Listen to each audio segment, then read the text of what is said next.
శ్రీగణేశాయ నమః. శ్రీ గురుభ్యో నమః.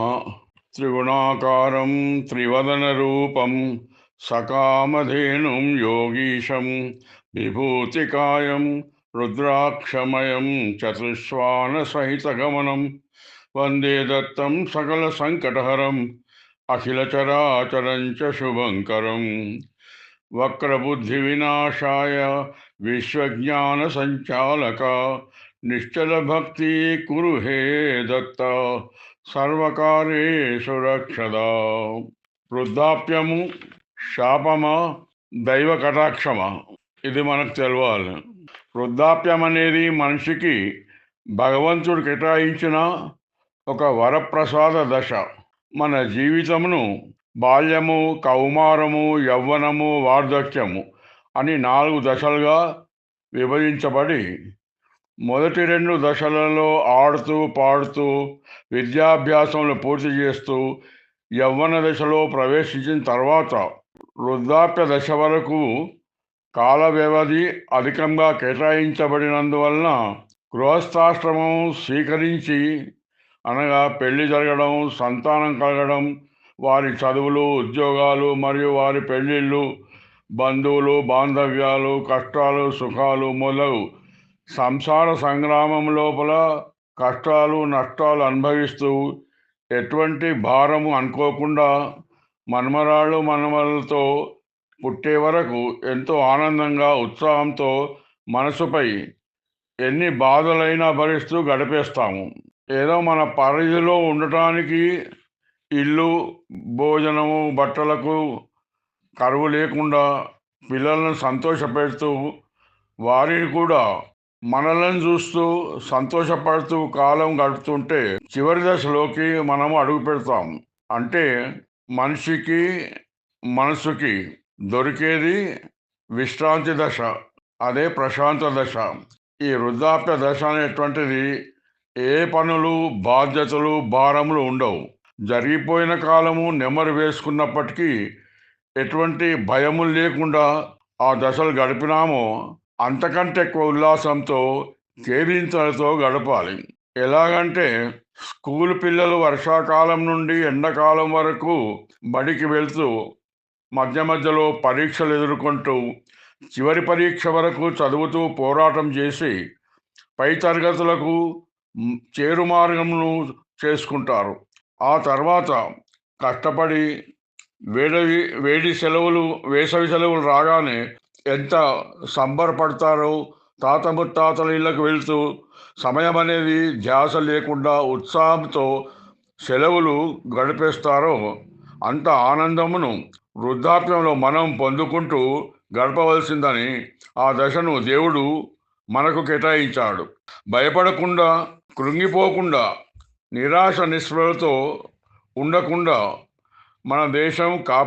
మన దేహంను కాపాడుకుంటూ గడపాలి. ఒక్క ఆకారంలోనే భేదం. నిజంగా బాల్యంకు వృద్ధాప్యంకు తేడా ఏముండదు. మళ్ళీ మనము మొదటికి చేరినట్టే.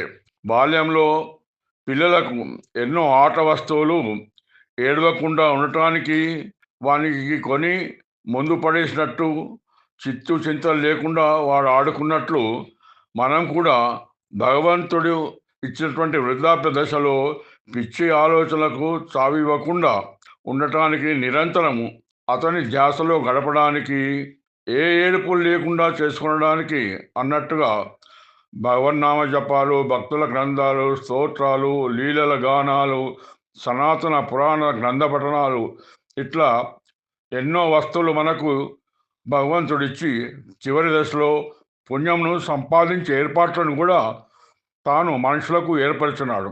వేసవి సెలవులు పిల్లల సంతోషంలాగా అంత ఆనందంగా వాటిని చదువుతూ వారి సారాన్ని ఆస్వాదిస్తూ దాని లోపల గల తత్వం ఏమిటి అని నిరంతరం శోధనలు చేస్తూ మనసుకి భగవంతుడు వేసిన మేతను తినిపిస్తూ ఇతర పనికి మాలిన ఆలోచనలకు తావివ్వకుండా ఉండాలని ఏదో విధంగా సజ్జన సహవాసంతో, రకరకాల భజనలతో గడుపుతూ ఉండాలని ఏర్పాటు చేయబడిన దశగా వర్ణించబడినది.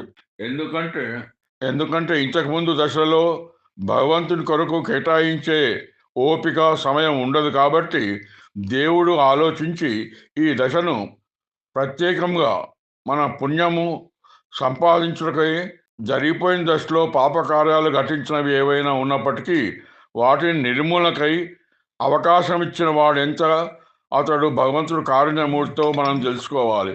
మన పట్ల ప్రేమతో తన దగ్గరికి రావడానికి ఆ పుణ్యంతో మళ్ళీ మళ్ళీ మానవ జన్మ ఎత్తుతూ ఇదే రీతిగా జన్మమును సార్థకం చేసుకోండి. నీచ జన్మలో ఎత్తడానికి తావివ్వకండి అంటూ మధ్య మధ్యలో బోధలు చేస్తూ దారి తప్పకుండా ఉండుటకు సజ్జన సహవాసము కల్పిస్తూ మేలుకొల్పుతుంటాడు. అన్ని దశల కంటే వృద్ధాప్య దశ భాగ్యవంతమైన దశ. చిక్కు చింతలకు లోను కాకూడదని ఇన్ని ఏర్పాట్లు దైవ సన్నిధానికి అవకాశాలు కల్పించినాడు ఆ భగవంతుడు. అటువంటి భాగ్యవంతమైన దశను దౌర్భాగ్య దశగా మలుచుకొని బాధపడుతూ మునిగిపోతుంటే ఆ భగవంతుడు కూడా ఏం చేయలేడు. అతన్ని నిందించినా లాభం ఉండదు.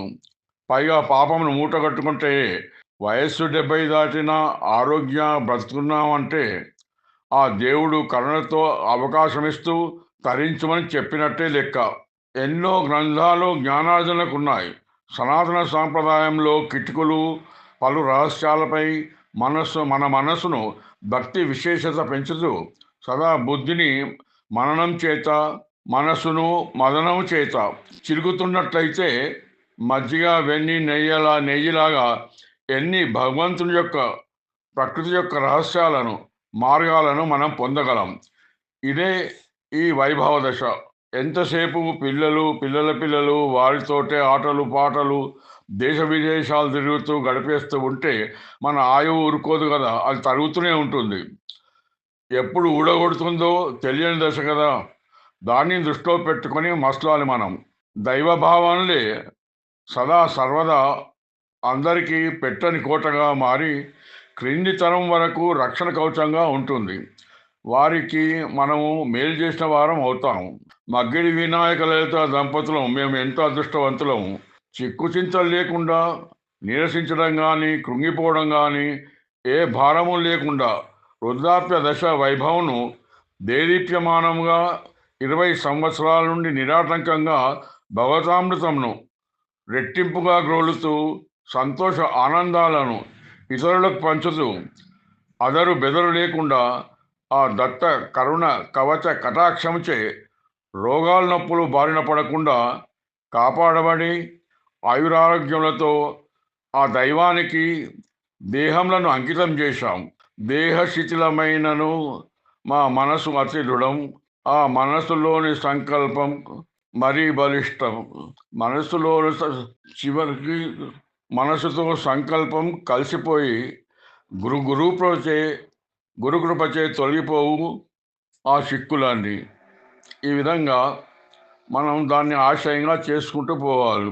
అందుకే మమ్ములను కానీ మా పిల్లలను కానీ పిల్లలను కానీ తన చేతిలో ఓలలాడిస్తూ అందరికీ నందనవనం ప్రసాదిస్తున్నాడు. వారు కూడా మమ్మలను అనుసరించడం ద్వారా అదే బాట ఫలాలను పొందుతూ వారి పిల్లలకు మరియు వారి ద్వారా ఇతర జనులకు కూడా దత్తభాగ్యంను ప్రసాదిస్తున్నారు. చివరిగా విన్నపం ఏమిటంటే, మా జీవితం అందరికీ మార్గదర్శనం కావాలని, దానివల్ల భగవంతుని ఫలాలు ఎలా ఉంటాయో ఊహించుకోవాలని అందరినీ కోరుతుంటాము. వృద్ధాప్యం అనే భయంను వదిలి ఏ రోగాలను కూడా లెక్క చేయకుండా భారం అతనిపై వేసి అంకితం కండి. మిగిలిన ఆయు యొక్క అవకాశంను భగవంతునికి మనవంతుగా వినియోగించుకోండి. మళ్ళీ ఎటువంటి నికృష్ట జన్మలకు తావివ్వకండి. భగవంతుడు కేటాయించిన ఆఖరి అవసాన దశను ఆ దైవం యొక్క వైభవ ప్రసాదమును వరంగా మలుచుకోండి. గాఢంగా ఒక్కటి మనం లోతుగా ఆలోచించాలి. ఏమిటంటే, వృద్ధాప్యం అనేది దేనికి? వయసుకా, దేహానికా, మనసుకా, లేక బుద్ధికా? అసలు వృద్ధాప్యం అనేది లేనే లేదు. దేనికి వృద్ధాప్యం వచ్చిందని అనుకున్నా మన దైవ భావనలకు వృద్ధాప్యం రాకుంటే చాలు. అది రావడమే మనుషుల దౌర్భాగ్యం. అదే వృద్ధాప్యము సదా ధైర్యం కోల్పోకుండా మనము ఉల్లాసంగా గడిచిన దశను గడిచిన దశలో లేని భయమును వృద్ధాప్య నిధులు ఎందుకు మనము వాడుకోవాలి? అది మనల్ని ధైర్యంగా చేరకుండా చూసుకుంటే ఎన్నో కోట్లాను కోట్ల సంపదలు ఆ దేవుడు మనకు ప్రసాదించినట్లే. అవునా కాదా తెలపండి. ఆలోచించండి. జ్ఞానమును పెంపొందించుకోండి. చివరి శ్వాస వరకు చివరి జీవిత దశను అతి అద్భుతంగా తీర్చిదిద్దుకోండి. అయ్యయ్యో! ముసలివాళ్ళమైనామే అను బాధను సమూలంగా నరికివేయండి. ఇదే సద్గురు యొక్క దత్త సందేశము. సర్వే జనా సుఖినో భవంతు. అవధూత చింతన శ్రీ గురుదేవ్